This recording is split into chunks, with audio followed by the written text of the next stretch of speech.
ஒரு பேர் வந்து ராண்டே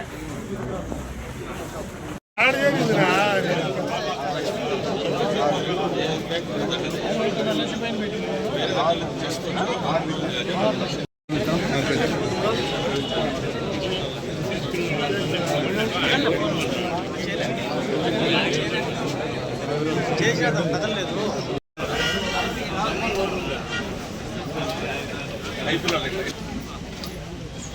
మేవాక అరుణమ్మ, ఎర్రపరెడ్డి నారాయణ రెడ్డి,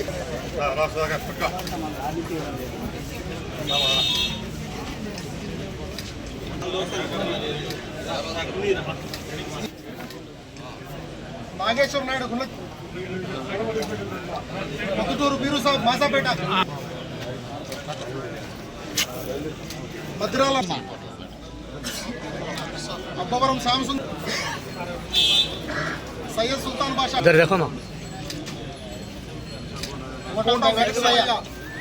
పందికుంట కుమారమ్మ, పిల్లిళ్ళ రాణి సరస్సుపల్లి, బియ్యాల గుత్తిన, షేక్ షబానా, అంబటి రమేష్,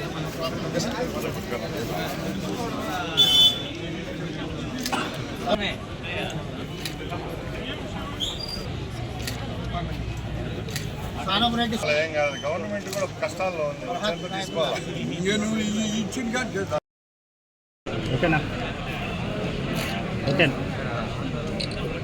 అందరికీ నమస్కారం. ఈరోజు గౌరవ ముఖ్యమంత్రి నారా చంద్రబాబు నాయుడు గారు ప్రవేశపెట్టిన ఏదైతే సీఎంఆర్ఎఫ్ ఉందో దాని ద్వారా రాష్ట్ర వ్యాప్తంగా లక్షలాది మంది అభాగ్యులకు మంచి జరుగుతూ ఉంది. దానిలో భాగంగానే కార్పొరేట్ హాస్పిటళ్లలో ఎవరైతే చికిత్స కోసం ఖర్చు పెట్టుకునే డబ్బులను ప్రభుత్వం భుజాల పైన వేసుకొని వారికి చెల్లిస్తుండే విధానమే ఈ సీఎంఆర్ఎఫ్ స్కీము. కూటమి ప్రభుత్వం ఏర్పాటైన తర్వాత 4వ పర్యాయం చంద్రబాబు నాయుడు గారు ముఖ్యమంత్రి అయిన తర్వాత ఎక్కడ పేదవాడు అనేవాడు కష్టపడకూడదు, ఆరోగ్యపరంగా ఏ సమస్యలు ఎత్తినా కూడా ఈరోజు మొట్టమొదటిగా గ్రామీణ స్థాయి నుంచి జిల్లా కేంద్రాల వరకు హాస్పిటల్ గవర్నమెంట్ పరిధిలో పనిచేస్తున్నాయి. అవే కాకుండా కార్పొరేట్ చికిత్స కోసం ఎవరైతే కష్టపడి ఆస్తులు అమ్ముకొని అలాగే బంగారు తాకట్టు పెట్టుకొని ఈరోజు కార్పొరేట్ హాస్పిటళ్లలో చికిత్స చూపించుకుంటున్నారో అలాంటి వారికి కూడా వరములాగా ఈ సీఎంఆర్ఎఫ్ పనిచేస్తూ ఉంది. దానిలో భాగంగా ఈరోజు మన రాయచోటి నియోజకవర్గంలో సుమారు ఒకే రోజు 50 లక్షల రూపాయల చెక్కులు అందించడం జరిగింది. ఇప్పటికే ఈ 16 నెలల్లోనే సుమారుగా 7,50,00,000 రూపాయలు కేవలం ఓన్లీ రాయచోటి నియోజకవర్గంలో ఉన్న పేదవారి కోసమే ఇచ్చామంటే ఒకసారి గుర్తుపెట్టుకోవాలా.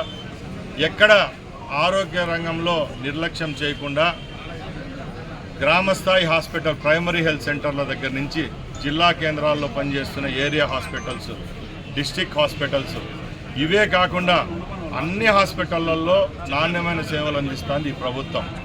అలాగే ఎవరైనా మంచి చికిత్స కోసం పెద్ద హాస్పిటళ్ళకు అప్రోచ్ అయ్యే వాళ్ళు కూడా ఈరోజు ఈ సీఎంఆర్ఎఫ్ స్కీమ్ను ఉపయోగించుకొని ఒక వరంలాగా వాళ్ళ కుటుంబాలకు వారి ప్రాణాలకు సంభవించిందంటే ఒకసారి మనం అందరం గ్రహించాలా. ఈ ప్రభుత్వం ఏర్పాటైన తర్వాత ఆరోగ్యం రంగంపై పూర్తి చిత్తశుద్ధితో పనిచేస్తూ ఉంది. ముఖ్యంగా మన రాయచోటి ప్రాంతంలో ఎవరైతే ఈరోజు బెంగళూరు, తిరుపతి, హైదరాబాద్, విజయవాడకు పోయి వారి యొక్క ఆరోగ్యం కోసం బయట హాస్పిటళ్లలో చూపించుకొని అక్కడ బిల్లులు చెల్లించలేక కష్టపడుతున్నారో అలాంటి వాళ్ళకు కూడా ప్రభుత్వం చేయూతనిస్తూ సుమారుగా వాళ్ళు ఖర్చును పెట్టిన డబ్బులో 70% రీఇంబర్స్మెంట్ చేస్తూ ఉందంటే ఇది కేవలం ఈ ప్రభుత్వానికి, చంద్రబాబు నాయుడు గారికి దక్కుతుందని తెలియజేసుకుంటూ, అలాగే ఈరోజు మహానుభావుడు మన రాజ్యాంగ సృష్టికర్త డాక్టర్ బిఆర్ అంబేద్కర్ గారి వర్ధంతి, ఈ వర్ధంతిని పురస్కరించుకొని నా తరపున నా ప్రగాఢ సంతాపాన్ని వ్యక్తం చేస్తున్నా. అలాగే ఈరోజు అంబేద్కర్ గారి గురించి మనం ఎంత చెప్పుకున్నా తక్కువే. ఈరోజు భారతదేశంలో అడుగంటిన వర్గాల వాళ్ళు, దళితులు, బీసీలు ఇలాంటి వారికి రాజ్యాధికారం సంభవిస్తూ ఉందంటే అది కేవలం అంబేద్కర్ గారి యొక్క కృషి ఫలితమే నేను తెలియజేసుకుంటున్నా. అలాగే ఏదైతే రాజ్యాంగం మనకు అంబేద్కర్ గారు ఇచ్చారో ఆ రాజ్యాంగం పట్ల మనం గౌరవించాలి. ఆ కాన్స్టిట్యూషన్ ఏదైతే ఈరోజు మన భారతదేశంలో మనం అవలంబిస్తున్నామో దాని పరంగా ఈరోజు ఎందరో పేదవాళ్లకు అన్ని చట్టాల్లో అన్ని పరిధుల్లో వాళ్ళకు మంచి జరుగుతూ ఉంది. కాబట్టి మరొక్కసారి అంబేద్కర్ గారి యొక్క సేవలను మనసారా స్పృశించుకుంటూ సెలవు తీసుకుంటున్నా.